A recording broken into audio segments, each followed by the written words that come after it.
dengan topiknya adalah asesmen dalam pendidikan jarak jauh. Jadi itu dua acara terakhir yang akan kita lihat bersama pada sore hari ini. Selamat sore di sini. Apakah sampun siap? Halo Pak Isa, apakah suara saya terdengar jelas?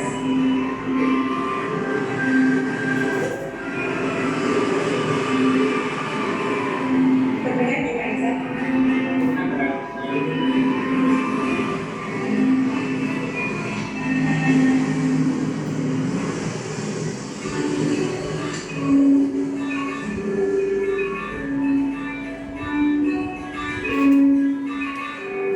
Mohon maaf itu saya di pas, ya, tapi ada di luar, jadi agak slow mungkin. Jadi, suara saya terdengar jelas ya Pak Isa? Oke, dengan sekali berikutnya. Lanjut. Jadi maksudnya yang akan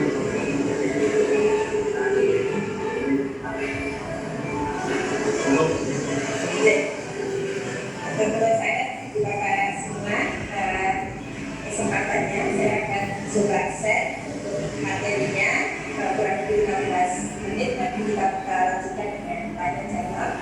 Mohon izin untuk share informasi. Jadi tadi saya sampaikan tentang waktu yang sudah disampaikan di konferensi semua, dan nanti saya juga jadi. Saya kebagian meneruskan yang disampaikan oleh Pak Mayong dan Pak Sigit dalam sesi yang sebelumnya, dan saya juga tadi sudah mengikuti sejak dari sesi pertama dari Universitas Pendidikan menarik sekali apa yang sudah dibahas. Dalam kesempatan ini secara khusus saya akan masuk ke bagian pemanfaatan learning management system atau tadi yang disebut sebagai sistem pengelolaan pembelajaran atau sistem manajemen pembelajaran. Saya dan Fandi bersama Pak Mayong dari Pusat Inovasi dan Kajian Akademik yang mengelola ELOK di UGM. Kemudian Bapak semua berkaitan dengan itu, saya juga ada 3 hal yang nanti akan saya sampaikan. Yang pertama, sebelum masuk ke LMS, kita semua tahu apa itu dan aspeknya dari dulu dalam pembelajaran daring. Kemudian mengapa kita membutuhkan learning management system, kemudian bagaimana pemanfaatan learning management system. Salah satu contoh yang kami ambil, yang saya ambil yaitu mata kuliah transformasi digital. Kemudian dari 3 hal ini kita melihat bahwa sekarang kita sudah menyadari betul keberadaan internet untuk pembelajaran yang dimanfaatkan baik itu menjadi sumber belajar sepanjang hayat, menggunakan sumber daya manusia, pelatihan pelatihan, bisa mata kuliah bersama, bisa masih online course, bahkan sekarang masuk ke era yang kita sebut mikroprudensial.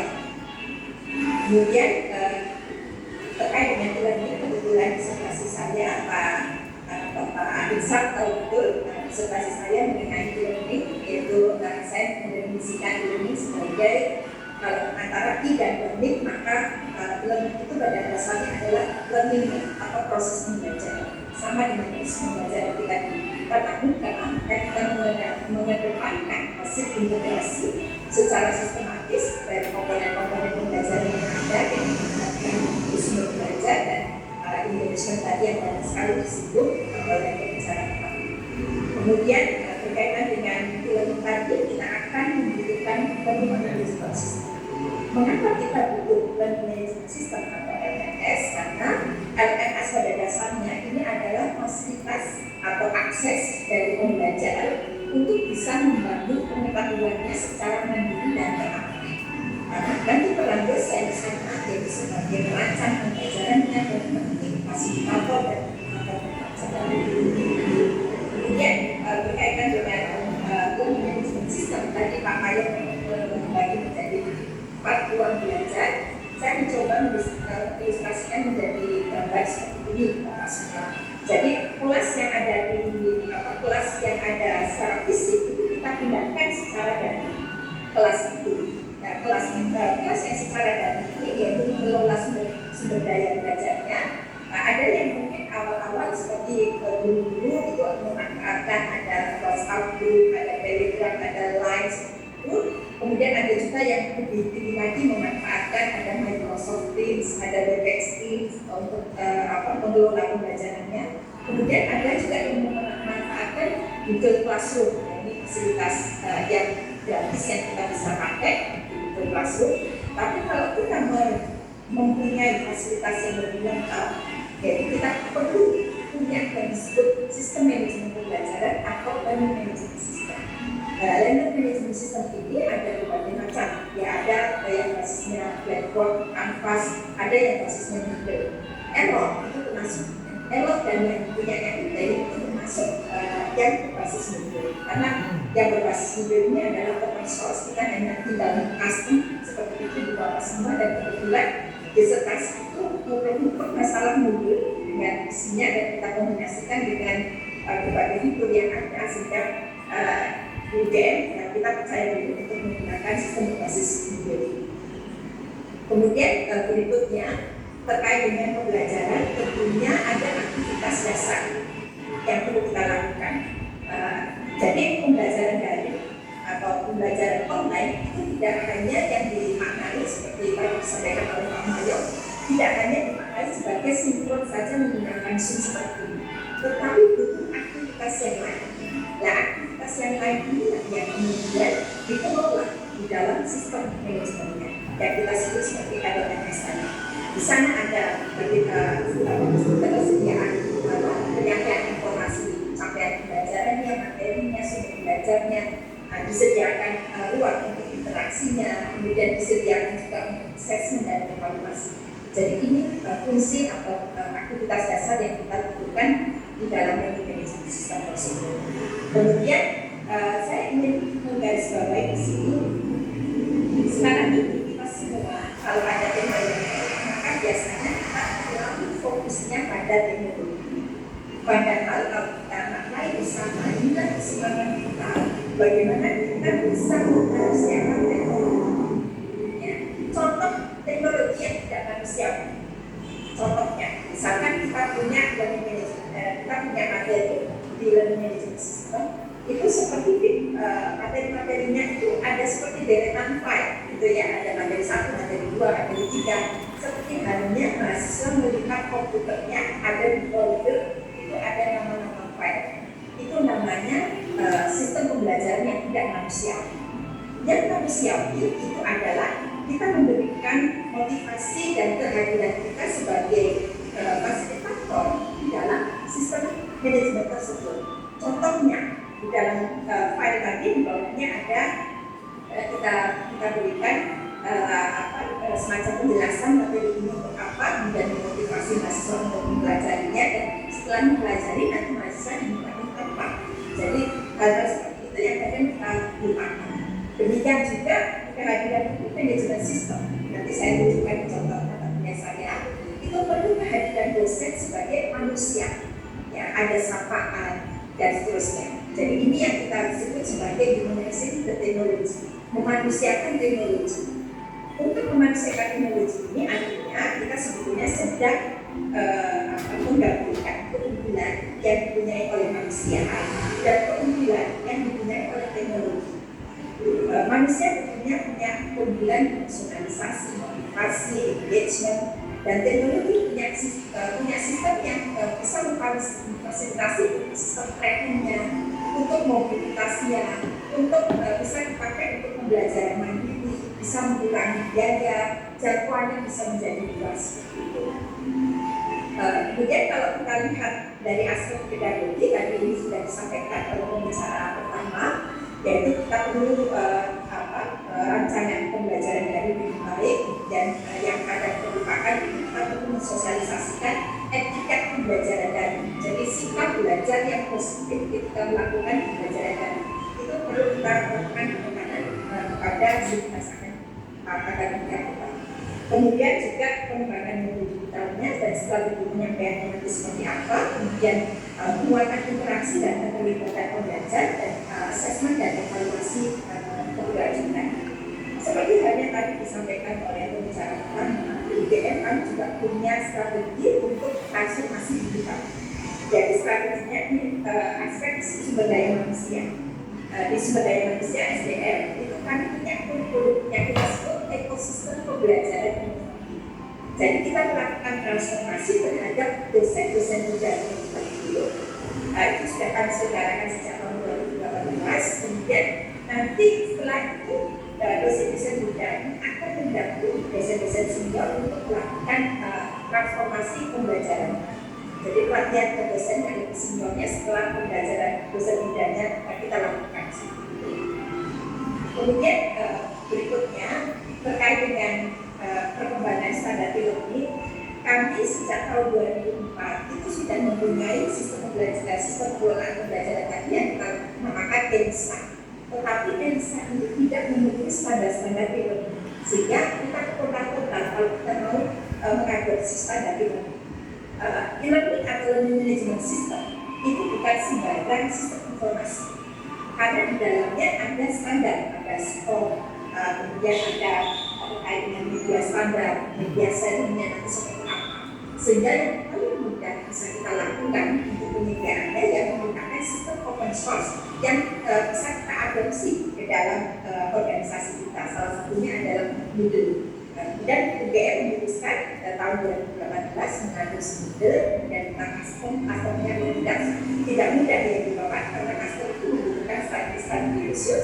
Kemudian kita buat sekarang yang kita sebut sebagai ERO. Jadi ini untuk memenuhi standar-standar kita. Kemudian tadi juga sudah disinggung mengenai penyelenggaraan free learning. Learning management system itu punya potensi sebagai awal atau sebagai tempat untuk kita menyelenggarakan strategi free learning. Karena apa? Karena materi-materinya sudah ada di sistemnya, sehingga mahasiswa ketika menyelenggarakan free learning itu mudah karena materinya sudah tersedia. Pada dasarnya kalau kita bicara free learning, kita sedang membalik paradigma. Kalau tadinya kita mengajari, kemudian mahasiswa setelah itu kita kasih tugas, kita kasih soal dan seterusnya. Di free learning cara pandangnya berbeda. Mahasiswa kita minta belajar, ya, videonya sudah ada, materinya sudah ada di learning system. Kemudian ketika sinkron seperti ini, itulah saatnya kita melakukan engagement dan diskusi. Inilah esensi dari free learning. Kenapa free learning ini sekarang sangat relevan? Karena kita di paradigma yang lama itu kadang kita melupakan di setiap sesi pertemuannya kita hanya cover, kalau di taksonomi itu cover taksonomi kognitif yang lainnya enggak, atau low order thinking skill. Kadang-kadang kita menyebut high order thinking skill, tapi menyebutnya ada di tugas, dan kita kelupaan untuk bisa melakukan kolaborasi atau membahas tugas tersebut. Kadang kita lupakan. Padahal ini adalah esensinya, di mana kognitif yang level tinggi, applying, analyzing, dan evaluating creating-nya itu kita lakukan pada saat sinkron seperti ini, sehingga mahasiswa tahu betul. Nah, kita tahu betul prinsip berpikir atau cara berpikir mahasiswa kita itu sudah mencapai yang kita inginkan. Jadi ini paradigma yang kita pakai, bagaimana cara kita melakukan proses pembelajaran itu masuk transformasi. Yaitu kita merubah cara pandang kita bahwa kalau materinya sudah siap di learning management system, maka saatnya pertemuan-pertemuan itu kita manfaatkan seoptimal mungkin untuk memberikan high opportunity. Kemudian terkait dengan peta perjalanan kami ilustrasikan di sini, UGM sejak tahun 2004 punya ELSA, kebetulan kami ikut mengembangkan waktu itu. Kemudian di tahun 2013 kita berkontribusi di program SPADA Indonesia MUX. Kemudian di tahun 2018 kita mengembangkan ELOC yang sekarang kita pakai. Kemudian tahun 2020 ada pandemi. Dan ini betul-betul mempercepat proses transformasi yang kita lakukan, karena kita tadinya itu step by step. Jadi kita mau bawa dosen-dosen dari yang tradisional 100%, jadi yang tatap muka 100%, kita bawa ke 40% online. Tadinya bertahap seperti itu. Kita sudah lakukan sejak tahun 2018. Kemudian dari yang sudah punya pengalaman kita ajak ke yang online.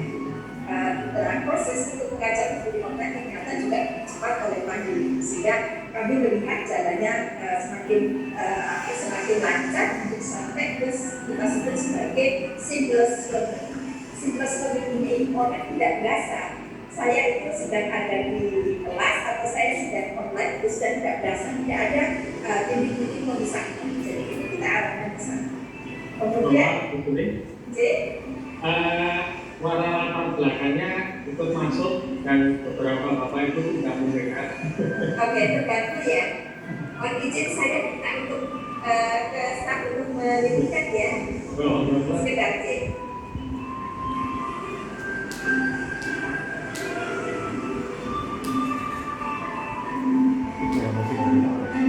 Dari luar tapi orang kopi. Pinggirnya dia ya. Distansir.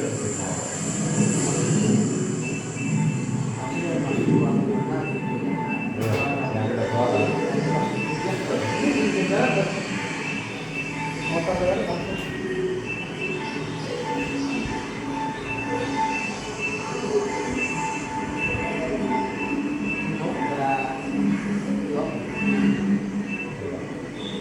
Iya.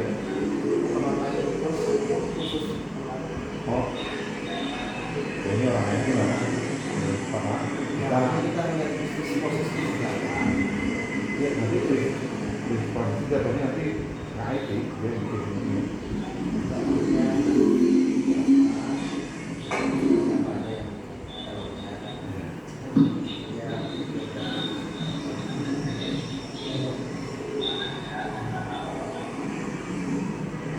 Apakah sudah lebih baik Pak Insan?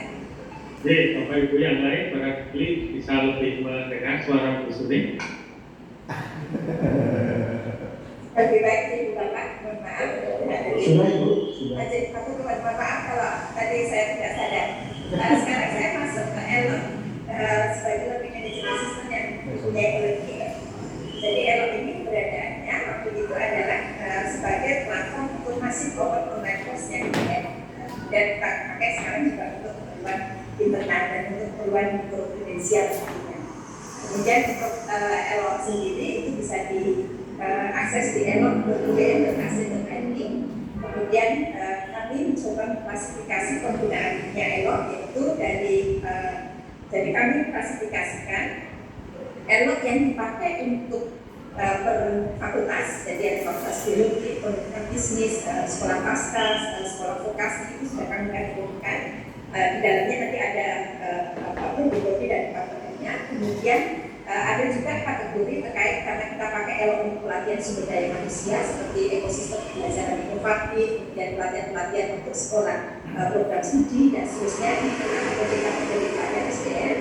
Kemudian kami persiapkan juga ada kelompok persiapan MOOCs, yaitu mata kuliah yang nantinya akan dipakai untuk masuk open online course. Jadi seperti inkubasinya. Jadi kita masukkan ke persiapan MOOCs sehingga kalau sudah siap maka mata kuliah ini sudah bisa di-launch ke umum. Kemudian nanti ada yang misalnya ini yang misi kita utama yaitu membuat konten-konten pembelajaran UGM yang berbasis yang masuk open online course tadi.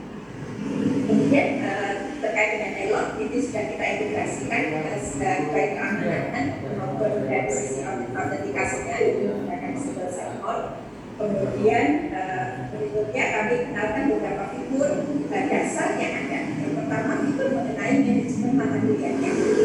Manajemen mata kuliah itu kami bedakan kolomnya ada manajer itu misalkan manajer fakultasnya, jadi yang mengelola di fakultasnya. Kemudian ada admin di atasnya manajer tersebut. Dan ada dosen, kemudian ada juga sebagai pembuat mata kuliah atau course kreator ini yang bisa melakukan manajemen course-nya. Nah, biasanya mereka punya navigasi atau punya tempat menurut yang disebut sebagai administration. Jadi mereka akan melakukan pengelolaan di menu administration. Kemudian fitur yang berikutnya, karena ini paket yang sangat lengkap, untuk disebut sebagai pengelolaan pembelajaran, itu ada mengelola berbagai macam aktivitas. Ya, aktivitasnya ada, misalnya soalnya ada di luar.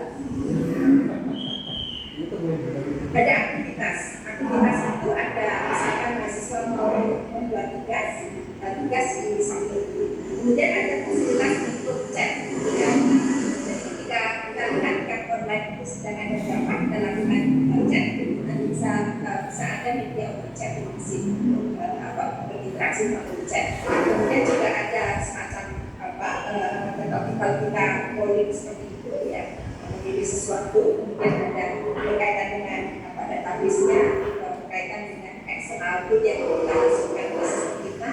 Ada juga fitur mengenai memberikan feedback, ada diskusi, forum diskusinya. Kemudian ada glossary kalau kita punya istilah-istilah yang banyak, kita bisa buat secara otomatis di sini. Dan juga ada learning path di sini disebut sebagai lesson. Kemudian ada ujian-ujian yang kita biasa pakai menggunakan quiz, ada multiple choice, ada mencocokkan, ada essay, ada jawaban singkat dan seterusnya. Ada di sini.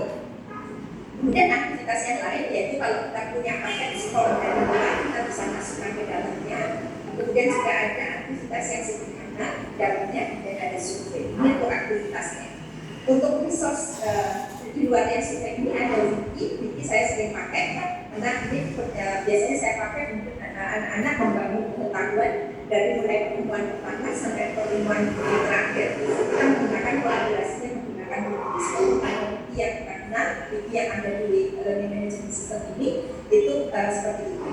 Kemudian ada workshop ini di dalamnya mahasiswa bisa menilai atau melakukan assessment, melakukan penilaian dari mahasiswa yang lain. Jadi ini kita sebut sebagai workshop. Sedangkan resource yang mau kita sampaikan itu bisa berupa ebook, bisa berupa file, bisa berupa folder, atau bisa content package yang sudah kita siapkan, atau bisa berupa label ini misalkan materi saya ada di materi saya ada di Google Docs. Ini bisa saya tampilkan secara menggunakan label ini dengan animasi yang terjadi. Kemudian ada URL sangat-sangat tepat untuk terkait dengan berikutnya. Ini salah satu bagaimana saya lakukan edit materi video dan bentuk bisa langsung masuk dan bisa play di sistemnya. Berikutnya ada manajemen user. Bagaimana mahasiswa atau dosen bisa kita masukkan ke kita bisa ada keluar, ada administrasi, ada di dalam. Kemudian ini salah satu contoh mata kuliah saya di kuliah transformasi digital kami selenggarakan sejak tahun 2018 di Bapak semua di semester kita waktu itu mata kuliahnya 2 SKS kami selenggarakan fully online dengan peserta sampai 1.000 peserta secara fully online. Ya. Kemudian berikutnya beberapa hal yang kami desain di mata kuliah ini tidak ada baik materinya, materinya semua online bisa diakses. Kemudian juga ujiannya dan berbasis project. Untuk ini salah satu materian. Tadi yang saya sebutkan memanusiakan teknologi salah satunya dengan cara yang mudah. Ucapan selamat datang di dalam sistem kita. Kemudian kita juga bisa masukkan identifikasi di sini. Ya, misalkan salah satunya saya membuat identifikasi level up yang ada di sistem. Berikutnya terkait dengan ini salah satu contoh implementasi di mata kuliah saya yang menggunakan berbasis project. Kemudian kalau dipilih Bapak lihat di sini rangkaian tugas itu kita buat terstruktur ya, antara tugas 1, tugas 2 sampai tugas akhirnya itu satu rangkaian besar. Ya, tapi ada tahapan-tahapan yang mahasiswa diminta untuk melakukan validasi kepada dosennya dan evaluasi itu juga bisa dilakukan. Jadi itu Pak Isaac yang bisa saya sampaikan dan Pak tidak perlu sampaikan. Assalamualaikum warahmatullahi wabarakatuh. Waalaikumsalam. Terima kasih Bu Sunik untuk presentasinya terkait pemanfaatan LMS. Kemudian untuk sesi yang terakhir ini akan disampaikan oleh Bapak Dr. Irwan Eko dengan topik asesmen dalam pendidikan jarak jauh. Selamat sore Pak Irwan. Selamat sore Pak Insa, Bapak sekalian pimpinan perguruan tinggi ataupun di Kementerian Perhubungan. Semoga suara saya sudah terdengar.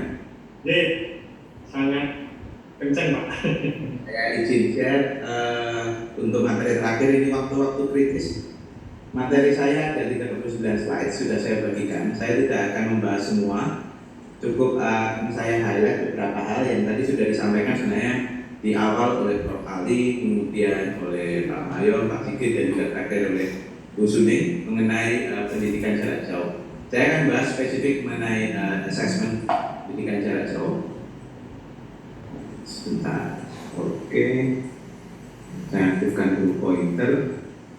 Baik, ini setelah ini biasanya kalau setiap kali kita ada pelatihan itu ada capaian pelatihan. Bapak sekalian bisa melihat bahwa ini adalah pelatihan untuk bagaimana konsep pembelajaran daring tadi overlap dengan materi Bu Suning. Nanti engagement dan assessment tadi juga sudah ditanyakan. Bagaimana pengelolaan assessment nanti yang terutama yang akan saya sampaikan. Ini tadi sudah disampaikan Pak Mayung. Selama awal-awal pembelajaran daring kita selalu melihat progres bagaimana situasi mahasiswa pada saat pembelajaran daring, apa yang digunakan, kemudian kita lakukan penguatan, termasuk juga apa yang dialami oleh dosen, kemudian menjadi strategi bagi kita di universitas untuk memperbaiki.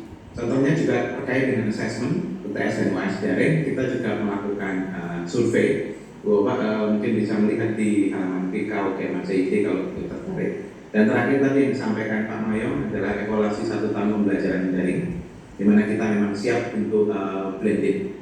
Salah satu hal yang memang harus dilakukan adalah penyesuaian. Ini gambar dari, kebetulan saya dari matematika. Beberapa dosen senior yang sudah saya minta izin untuk share ini, bagaimana situasi ngajar di kelas yang dosen-dosen senior yang mungkin dalam hal tertentu kalau diminta untuk bikin video kesulitan. Dan kemudian akhirnya kita sediakan ruangan yang ada bisa dilihat Bapak sekalian, ini ada kamera dan kemudian juga ruangan khusus beliau sendiri, kemudian ruangan mahasiswa ada yang di sebelah ruangannya, jadi tidak tergabung karena ini adalah pensiunan yang sudah cukup profesor yang di atas 65-70. Jadi kalau secara khusus kita melihat bahwa ada online learning itu ada berbagai macam assessment. Dan nanti bisa dilihat ini kita menggunakan Moodle sebagai salah satu online learning. Kemudian rubriknya juga kebetulan di Moodle juga ada. Kemudian berbagai macam hal di sini yang terkait dengan teknologi terkait discussion tools ternyata di Moodle juga sudah ada. Jadi kenapa kok kita milih Moodle? Ini dari kelengkapan dari LMS cukup bagus sehingga kita mulai tahun 2018 tetap terkait dengan mengembangkan LMS berbasis Moodle, dan ini yang digunakan di UT tadi Prof. Ali menyampaikan dan juga digunakan di Dikti. Ini saya skip saja, ini nanti bisa dilihat. Tapi yang penting bagi pembelajaran daring adalah harus ada namanya constructive alignment. Mungkin tadi juga sudah disampaikan.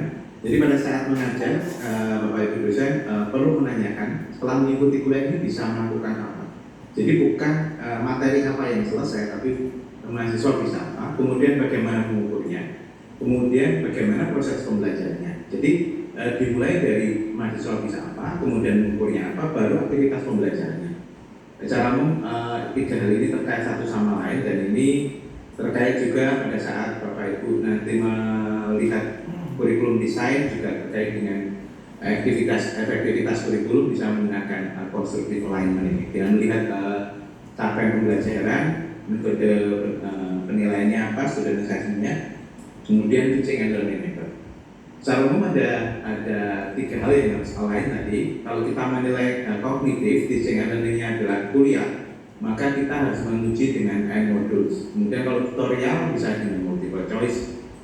Kalau diskusi bisa dicek dengan essay, laboratory work dengan practical assessment. Jadi di sini dan selanjutnya ada peer assessment group presentation, maka dengan project work.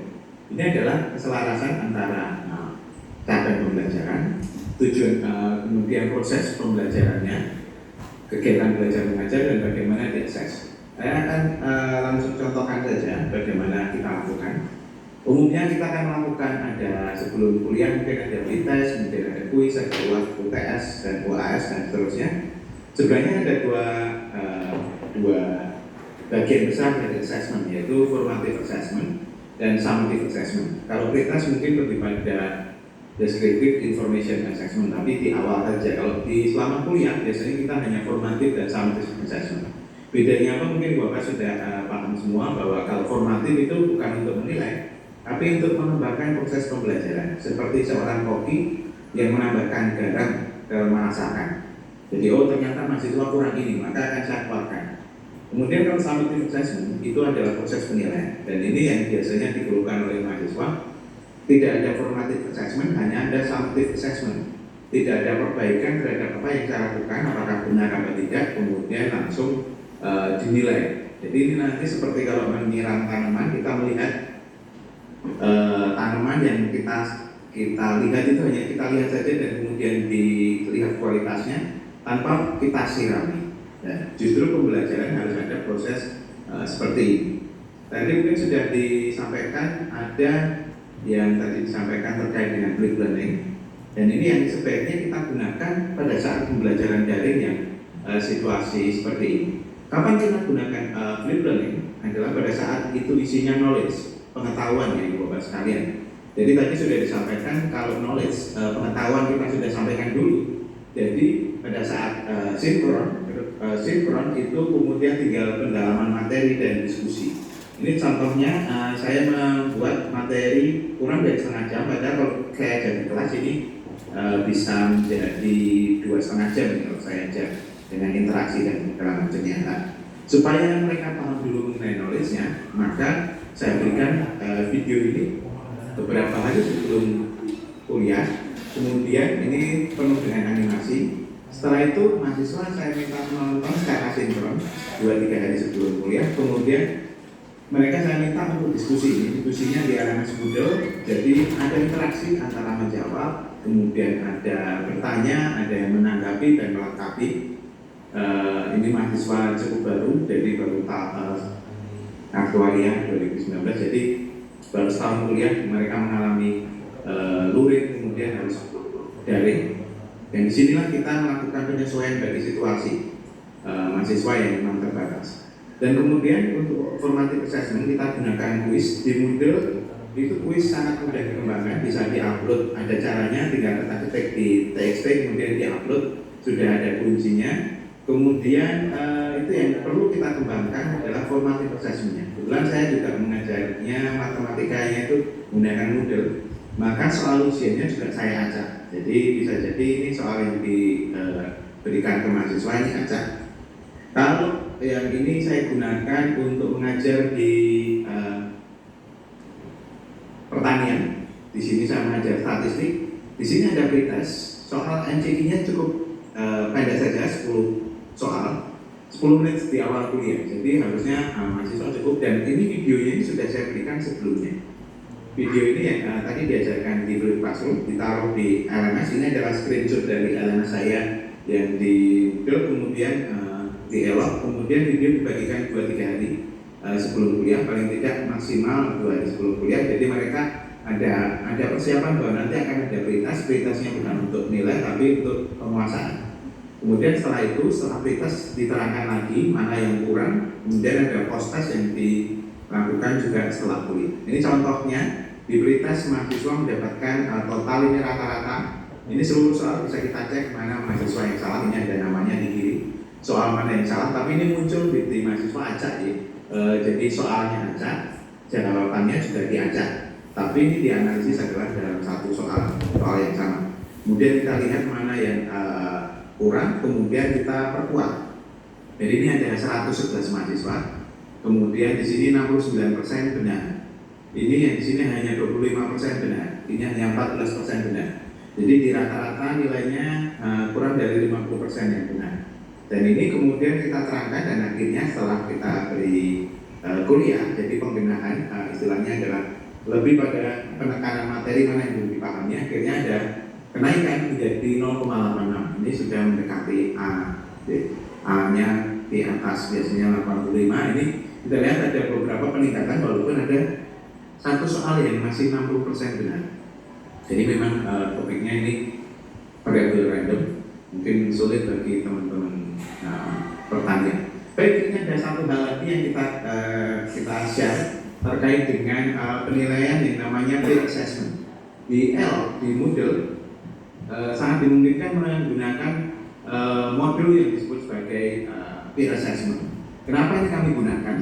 Karena kalau di matematika, kalau ujiannya itu hanya diberikan soal, kemudian apakah mereka bisa karena esai Jadi saya kemudian apakah mereka bisa jujur walaupun di atas ada fakta integritas saya mengerjakan sendiri, tapi kalimat itu bisa diinterpretasikan berbeda-beda. Saya memang menulis sendiri, tapi teman sebelah saya ada yang kita berdiskusi, kayak gitu bisa jadi menjadi masalah. Nah, makanya kita menggunakan yang disebut sebagai reflective assessment. Reflective assessment yang dilakukan adalah menggunakan video. Jadi soal ujian seperti ini, Bapak sekalian yang di kanan, ini soal matematika biasa yang saya berikan 1 minggu sebelum ujian. Jadi ujiannya adalah take home test. Kemudian mahasiswa mengupload videonya di YouTube. Kemudian ada penilaian teman, peer assessment. Jadi ini contohnya, ini mahasiswa ekonomi yang belajar matematika ekonomi, persamaan diferensial parsial namanya. Tapi mereka kita lihat apakah menguasai apa tidak itu dari cara menerangkannya. Bapak Ibu dosen mungkin langsung paham. Mahasiswa yang hanya membaca berarti belum cukup paham. Kalau dia ada tambahan grafik, ada tulisan, mungkin dia paham lebih. Jadi ini yang kemudian bisa dinilai. Ini contohnya peer assessment workshop dinilai oleh 5 teman yang lain. 1 videonya saya beri batas maksimal adalah 30 menit karena tadi di sini saya sampaikan 3 soal.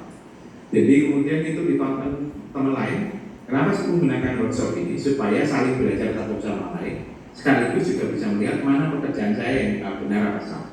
Jadi di sini ada penilaian video temannya. Kemudian ini juga ada skor menilai.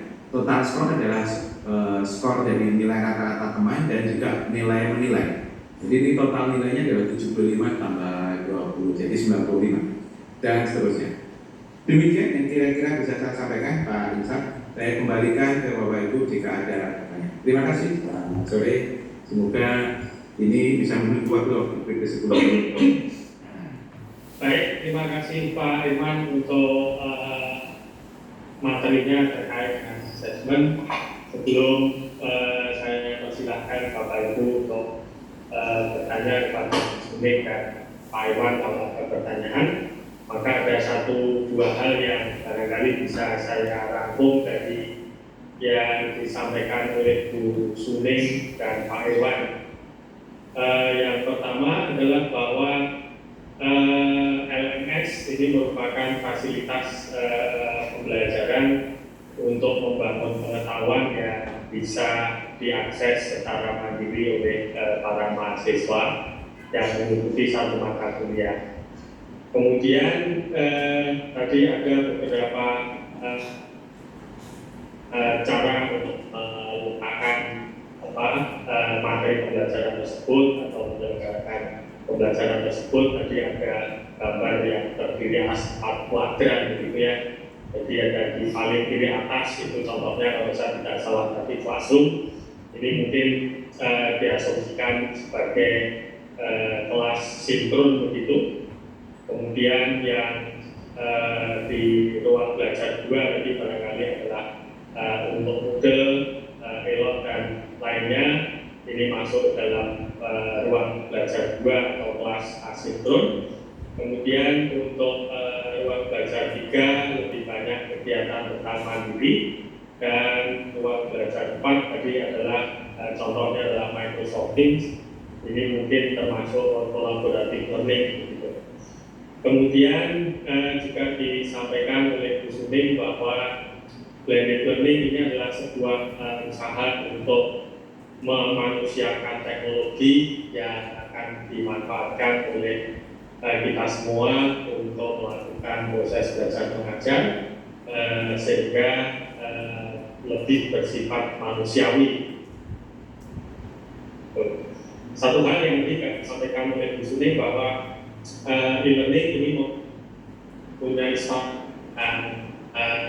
sebaiknya atau mungkin seharusnya diikuti supaya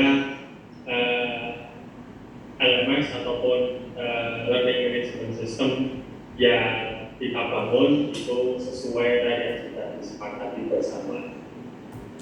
Kemudian kalau yang disampaikan oleh Pak Irwan Indrayanto, ada yang satu hal yang terkait dengan pembelajaran daring, salah satunya adalah yang dinamakan dengan constructive alignment, yaitu melihat mahasiswa bisa lakukan atau bisa apa begitu setelah memperoleh satu materi pembelajaran, kemudian bagaimana mengukur yang dicapai oleh mahasiswa, dan ini kemudian juga terkait dengan metode pembelajarannya. Lalu untuk asesmen itu bisa dilakukan secara formatif maupun sumatif. Dan yang telah disampaikan oleh Pak Dewan bahwa mungkin ada baiknya juga perlu dicoba satu asesmen yang dinamakan dengan peer assessment yang meminta mahasiswa yang lain untuk memberikan penilaian terhadap teman yang mengambil mata kuliah yang sama. Itu beberapa catatan yang bisa saya sampaikan dari materi yang disampaikan oleh Bu Suning dan Pak Irwan tadi. Nah, moga Bapak Ibu sekalian, sekarang kalau ada pertanyaan untuk Bu Suning atau Pak Irwan, saya persilahkan Bapak Ibu sekalian.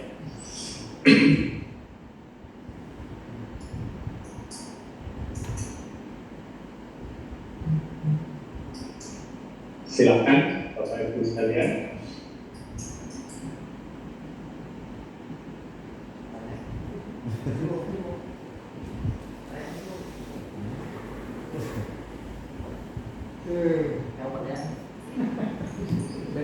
Baik, permisi Pak Insaf.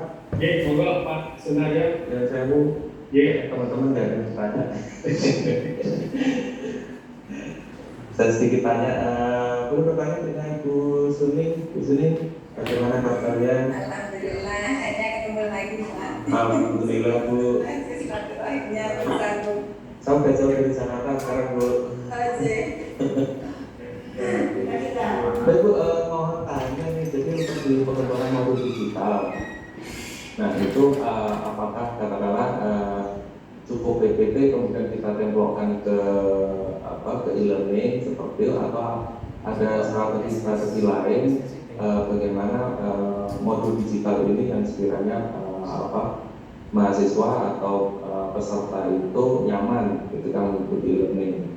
Itu yang pertama. Kemudian yang kedua, kalau misalnya berganti tahun ajaran, nah, apakah kita itu perlu membuat course baru atau course yang lama ini bisa kita lanjutkan, Bu? Jadi biasanya kan kalau yang selama ini yang saya jalankan itu adalah kita backup, kemudian kita restore, tapi beberapa ini kan seperti baru, begitu. Nah, kemudian yang ketiga mungkin agak melenceng. Nah, kira-kira untuk model ini bisa nggak Bu kita desain itu adalah sebagai self-paced learning gitu, seperti hanya MOOC ya, misalnya Udemy atau yang lainnya gitu. Jadi masing-masing peserta itu bisa mencapai itu sesuai dengan pencapaian masing-masing gitu. Jadi kalau yang selama ini saya pahami adalah di Udemy ini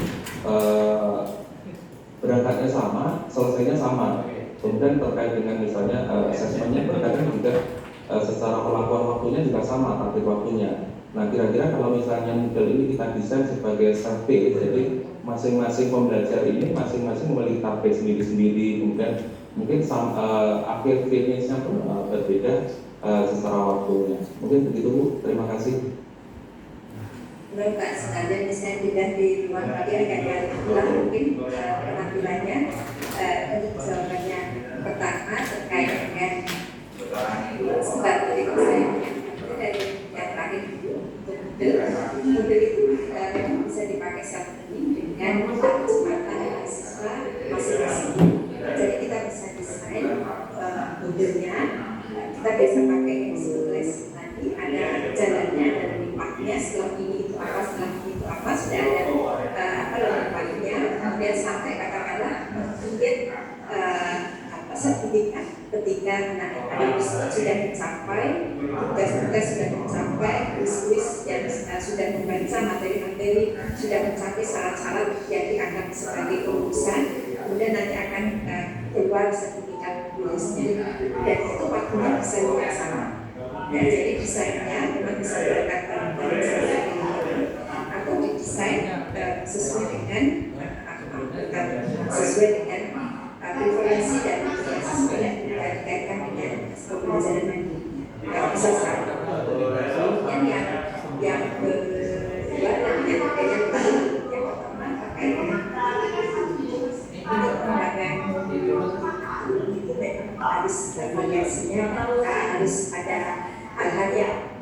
terkait dengan animatif gitu ya, yang bisa dilihat oleh mahasiswa secara menarik seperti itu. Kemudian ada bacaannya, kemudian ada asesmennya. Berkaitan dengan dokumen digital yang kita menggunakan materi yang kita paparkan lewat lebih sistem dan kita bisa beraneka macam bisa kita lakukan. Salah satu contohnya, kalau saya punya PPT, kebetulan PPT-nya ada animasi, ya, itu sudah mencoba.